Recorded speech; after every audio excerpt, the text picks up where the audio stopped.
సమస్త జగములు రక్షించే సకల జ్ఞానమూర్తి, ఎవరింట తాను కొలువుండునో కలుగును వారికి కీర్తి.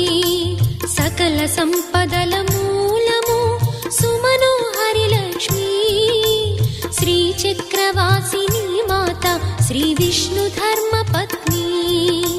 తనని నమ్మిన భక్తులకు దరిద్రమును బాపు, కొలిచెడి వనితల కొంగులలో బంగారము నింపు.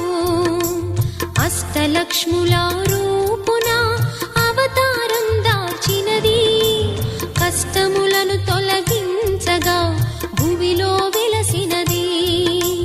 లక్ష్మీదేవి కథ, శ్రీ లక్ష్మీదేవి కథ, లక్ష్మీదేవి కథ.